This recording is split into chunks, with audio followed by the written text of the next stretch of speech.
Dear Mr. Patel, I am writing you this letter to bring awareness to the case of Sebastian Wayne Drake Rogers. Sebastian has been missing for over a year and a half, and his father has been searching for him this entire time.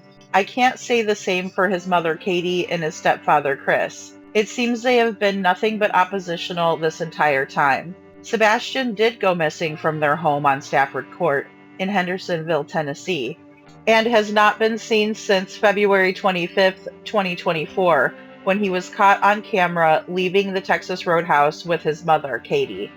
They had a full day that day, starting out with breakfast. Next, they picked up their niece and headed to BJ's wholesale grocery store. They headed back to their home and dropped off the groceries and spent a little time there. They headed over to Strike and Spare for a game of bowling, and then they went to the Texas Roadhouse for dinner. Katie claims there is audio and video in her vehicle, proof that Sebastian made it home from the Texas Roadhouse. She also claims Sebastian took the trash out as it was his chore to take the trash to the end of the driveway. The grainy video is all we have to go by, and unfortunately, Katie has not been truthful. You may be asking yourself why I'm asking you for help. Understandably so. It's because this case has evidence of child abuse and CPS involvement. Sumner County Sheriff's Office holds jurisdiction over Sebastian's case. The TBI has an agent working the case that claims to be the only one working the case. I understand everyone's efforts and I appreciate them. However, here we are a year and a half into Sebastian's disappearance, and law enforcement agents in Tennessee are claiming they have absolutely no evidence Sebastian ever left his home. But his mother Katie claims that he must have walked out of his home between the hours of midnight and 6 a.m. Sebastian's mother claims that she went to bed at midnight, and when she went to wake him up in the morning at 6 a.m., he wasn't there.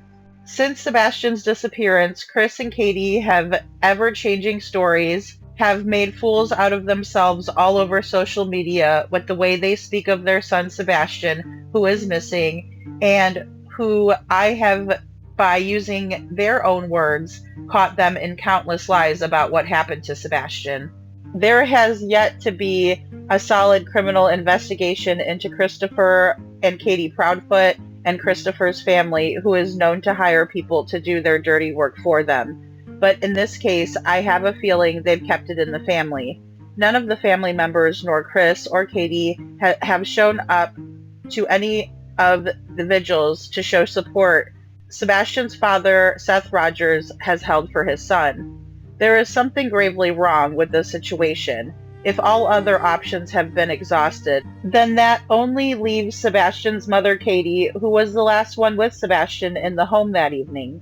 Activity around Chris and Katie Proudfoot's residence from 12 a.m. to 6 a.m. shows a light source at around 3:10 a.m. that travels from the Proudfoot residence, meeting another light source in the common area near the road.